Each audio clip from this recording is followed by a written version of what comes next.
जीवन की यात्रा में सबसे बड़ी भूल यह है कि हम सफलता को बाहर खोजते हैं। कभी सोचते हैं पैसा मिले तो सफल हो जाएं, कभी सोचते हैं लोग हमारी तारीफ करें तो सफल समझें, कभी मान लेते हैं कि बस एक बड़ा अवसर मिल जाए तब जीवन बदल जाएगा। परंतु प्रभु का संदेश बड़ा स्पष्ट है, जो स्वयं को बदल लेता है संसार उसके पीछे पीछे बदल जाता है। मानव के भीतर इतनी शक्ति है कि यदि वह एक दिशा तय कर ले, मन को स्थिर कर ले और अपनी ऊर्जा को सही स्थान पर लगा दे तो ईश्वर भी उसकी राहें आसान करने लगते हैं। सफलता की चर्चा हो और भगवान श्री कृष्ण का स्मरण न हो, ऐसा कैसे हो सकता है? महाभारत के युद्ध में अर्जुन ने तब तक कुछ नहीं जीत पाया जब तक उसने स्वयं को कृष्ण के सामने समर्पित करके अपना मन स्थिर नहीं कर लिया। अर्जुन की ताकत धनुष नहीं था, अर्जुन की ताकत एकाग्रचित्तता थी, वह स्थिति जहां मन केवल एक लक्ष्य को देखता है और बाकी सब धुंधला हो जाता है। जब तक मन भटकेगा जीवन भी भटकेगा, जब मन स्थिर हो जाएगा सफलता स्वयं आपके चरणों में आकर बैठ जाएगी। इस बात को समझाने के लिए एक भक्त ने श्री कृष्ण के चरणों में प्रश्न रखा, प्रभु लोग सफल क्यों नहीं होते? वे बहुत प्रयास करते हैं फिर भी फल नहीं मिलता। कृष्ण मुस्कुराए और कहा, क्योंकि लोग प्रयास तो करते हैं परंतु स्वयं को नहीं बदलते। प्रयास बाहर होता है पर तैयारी भीतर होती है। यदि भीतर दृढ़ता नहीं तो बाहरी कर्म बिखर जाते हैं। यदि भीतर शुद्धता नहीं तो लक्ष्य धुंधला हो जाता है। यदि भीतर धैर्य नहीं तो यात्रा अधूरी रह जाती है। एक सुंदर चौपाई यहाँ स्मरण आती है, मन क्रम बचन राम पद नेहा, करहीं सदा संतोष सदा संदेहा।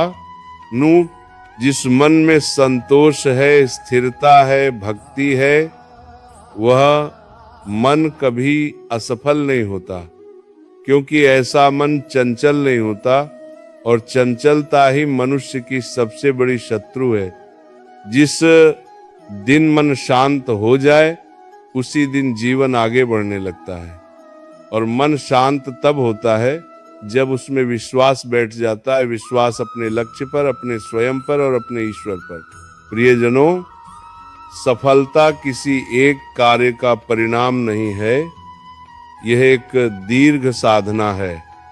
जैसे भजन कोई एक दिन से सिद्ध नहीं हो जाता, वैसे ही जीवन की उपलब्धियां किसी एक प्रयास से नहीं आती।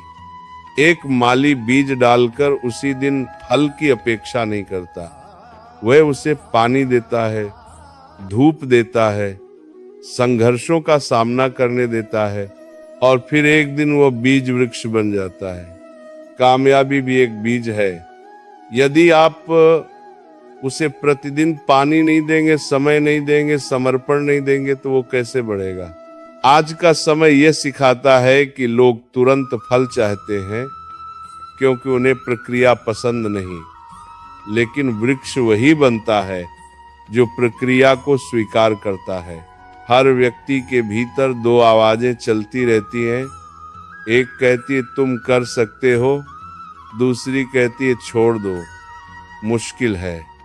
सफलता उन्हीं की होती है जिन्होंने पहली आवाज को प्रबल किया है। मन को ये कहना पड़ता है मैं कर सकता हूँ क्योंकि मेरे भीतर ईश्वर की शक्ति है। जब आप स्वयं को छोटा मान लेते हैं तो संसार आपको छोटा बना देता है। जब आप स्वयं को योग्य मान लेते हैं तब ब्रह्मांड भी आपके लिए मार्ग बनाने लगता है। सफलता के लिए आवश्यक है कि व्यक्ति अपने जीवन की जिम्मेदारी स्वयं ले। लोग अक्सर असफलता का कारण दूसरों को बनाते हैं, कभी परिस्थितियां, कभी परिवार, कभी किस्मत। परंतु ये समझो कि जहां भी दोषारोपण होता है वहां सुधार रुक जाता है। सफलता उन्हीं को मिलती है जो कहते हैं मेरी यात्रा मेरी है और मैं इसे स्वयं पूरा करूंगा। जिस दिन व्यक्ति ये घोषित कर देता है कि वह स्वयं अपना निर्माता है, उसी दिन ईश्वर भी उसके साथ खड़े हो जाते हैं। कहते भगवान सुदामा दरिद्र थे, परंतु उनके मन में कोई अभाव नहीं था। उनके मन में श्रद्धा और पवित्रता थी, इसलिए कृष्ण ने उनके द्वार पर स्वयं जाकर सब अभाव दूर कर दिए। ये कथा आज के समय में भी लागू होती है। जो भीतर समृद्ध है वह बाहर भी समृद्ध होता है। जो भीतर से कमजोर है उसका बाहरी जीवन भी टूटता रहता है। इसलिए सफलता के लिए सबसे पहले अपने भीतर की समृद्धि को जागृत करना आवश्यक है। अपने आप से एक प्रश्न पूछो, मैं अपने जीवन में क्या चाहता हूँ? क्या मेरी कोई दिशा है? क्या मेरा लक्ष्य स्पष्ट है? क्योंकि जिस व्यक्ति के पास ध्येय नहीं, उसकी ऊर्जा चारों दिशाओं में बिखर जाती है। लक्ष्य वह दीपक है जो अंधकार में भी रास्ता दिखाता है।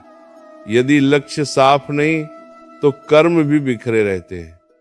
तो सबसे पहले भीतर ये निर्धारित करना पड़ेगा कि आप किस दिशा में अपना जीवन बढ़ाना चाहते हैं। किसी एक पथ को चुनकर उस पर चलने की दृढ़ता ही मनुष्य को महान बनाती है। ये दृढ़ता अर्जुन में थी, ये दृढ़ता हनुमान जी में थी, ये दृढ़ता मीरा में थी। हनुमान जी जब समुद्र पार कर रहे थे, उन्होंने सोचा नहीं कि मैं पार कर पाऊंगा या नहीं। उन्होंने सिर्फ ये सोचा कि मेरी सेवा श्री राम के लिए है, इसीलिए पार होना ही है। बस इतना विश्वास ही जीवन को उच्चता देता है। जब आप अपने लक्ष्य को ईश्वर से जोड़ देते हैं, तब वह लक्ष्य केवल भौतिक नहीं रहता, वह एक तप बन जाता है, एक योग बन जाता है, एक साधना बन जाती है। जब काम केवल पैसा कमाने का हो तो थकान आती है। जब काम ईश्वर की सेवा मानकर किया जाए तो वही काम पूजा बन जाता है। सफलता वहीं खिलती है जहाँ कर्म भक्ति भाव से किया जाए। हर सुबह उठने के बाद कुछ क्षण अपने मन से ये संवाद करो, आज मैं बेहतर बनूंगा, आज मैं अपने लक्ष्य के करीब जाऊंगा, आज मैं ईश्वर को प्रसन्न करने वाला कार्य करूंगा। ये संवाद आपके भीतर एक दिव्य ऊर्जा भर देगा। मनुष्य वही बनता है जो वह स्वयं से कहता है। यदि आप हर दिन स्वयं को छोटा बताएंगे तो आप कभी बड़े नहीं बनेंगे। यदि आप स्वयं को मजबूत बताएंगे तो संसार आपको रोक नहीं पाएगा। प्रार्थना और परिश्रम, ये दोनों सफलता के दो पंख हैं। केवल प्रार्थना से कुछ नहीं होता, केवल परिश्रम से भी पूर्णता नहीं मिलती। जब परिश्रम में भक्ति का स्पर्श आ जाता है, तब सफलता परिपूर्ण हो जाती है। मनुष्य को प्रतिदिन मेहनत करनी है, परंतु परिणाम की चिंता ईश्वर को सौंप देनी है। ये भाव जीवन को हल्का बनाता है और यही हल्कापन व्यक्ति को आगे ले जाता है। सफलता कभी उस व्यक्ति के पास नहीं आती जो जोखिम लेने से डरता है। जो डरकर जीता है वो आधा ही जीवन जीता है। भगवान कृष्ण ने कुरुक्षेत्र में यह नहीं कहा कि जीवन सुरक्षित रहना चाहिए। उन्होंने कहा जीवन धर्मपूर्ण और साहसी होना चाहिए। जो कदम आगे बढ़ाता है उसी की राहें खुलती हैं। जितना डर हटेगा उतनी सफलता निकट आएगी।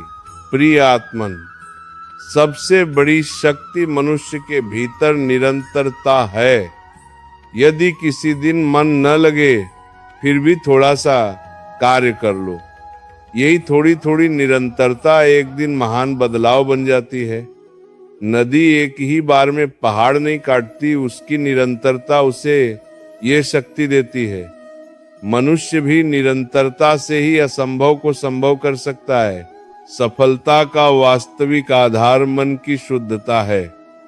जिस मन में ईर्ष्या, घृणा, आलस्य, विकार भरे हों, उस मन से सुंदर परिणाम नहीं निकल सकते। जैसे गंदे पात्र में अमृत नहीं रखा जा सकता, वैसे ही गंदे मन में सफलता नहीं टिक सकती।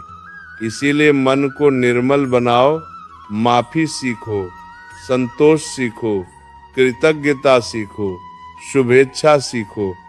यह गुण मनुष्य को महान बना देते हैं। ईश्वर की कृपा उन्हीं पर अधिक बहती है जिनका मन नम्र और कोमल होता है। अहंकार वह अग्नि है जो व्यक्ति की कमाई, संबंध और भविष्य सब जला देती है। जिस मन में अहंकार कम हो उसका आशीर्वाद अधिक होता है। सफलता तभी संपूर्ण होती है जब उसके साथ विनम्रता भी जुड़ी रहती है। और अंत में प्रिय वत्स, ये याद रखो, मनुष्य को सफलता के पीछे नहीं भागना चाहिए, मनुष्य को योग्यता के पीछे भागना चाहिए। क्योंकि सफलता तो योग्यता का दुष्परिणाम है। योग्यता बढ़ाओ, सफलता स्वयं आकर्षित हो जाएगी। जैसे सुगंध फैलती है वैसे ही प्रतिभा भी फैलती है। जिस मनुष्य ने स्वयं को अनुशासन, संयम, परिश्रम, विनम्रता और श्रद्धा में ढाल लिया, संपूर्ण ब्रह्मांड उसकी राहें बनाता है। जो स्वयं को जीत ले वो संसार को जीत लेता है। ईश्वर आपको सामर्थ्य दें कि आप अपने भीतर सोई हुई उस शक्ति को पहचाने जो आपको जन्म जन्मांतरों की सफलता के योग्य बना सकती है। आपके जीवन में आनंद हो, प्रगति हो, शांति हो और भगवत कृपा सदा बनी रहे भी उसी स्टाइल में बना